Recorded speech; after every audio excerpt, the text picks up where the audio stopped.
Nøddehegnet er et tæt lavt byggeri fra 1979, beliggende på et smukt skrånende terræn i Næstved. Området er naturskønt og er både tæt på by, skov og vand. Lige nu gennemføres en helhedsplan i afdelingen, som skal opdatere boligerne og samtidig sikre et lavt energiforbrug fremover.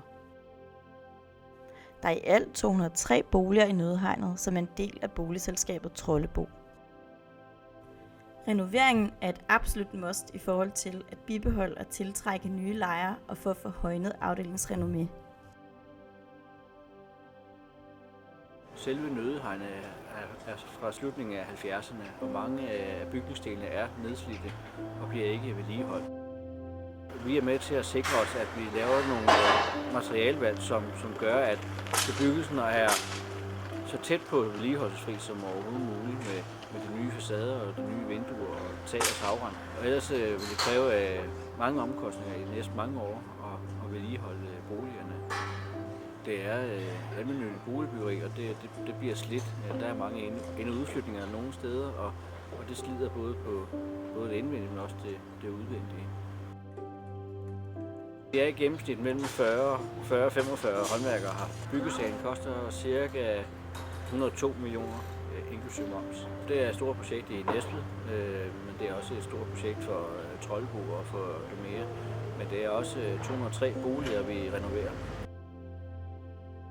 Vi renoverer indvendigt med nye radiatorer og nye fjernvarmeunit til at forbedre varmesystemet. Og så laver vi udsugningsanlæg for at optimere indeklimaet. Og så kommer der nye facadeplade på, og vinduer og nye døre og nye tag, tagrender. Og så etablerer vi voldgrav og sokkelisolering for at mindske kuldebrugerne nede ved gulvene. Det skal gerne være sådan, så folk har lyst til at blive boende herude, men også at det kan eventuelt trække nye beboere herude i med, at det får et kvalitetsløft. Altså, jeg har jo udseendesmæssigt fået en meget større glæde, fordi jeg kan jo godt lide, at det ser pænt ud, og det har jeg jo bestemt ikke gjort i mange år. Man får også meget mere lyst til at holde det, og især udenfor jo, altså hvor man virkelig kan se, at der er sket noget. Men udover det har det jo også givet noget forhåbentlig besparelse på varmeregningen. Det er nu, der indbetaler jeg 1.700 et eller andet af konto om måneden, og det er meget dyrt for 74 kvadratmeter. Altså, der er mange, der har haft problemer med indeklimaet herude. Forhåbentlig kommer værklæsgennemsvar til livs, der har været herude. Det har givet mig en langt større værdi at bo her, fordi man synes, at det er pænt og det er præsentabelt, og det giver en større glæde at bo her, når man føler, at det også ser pænt ud.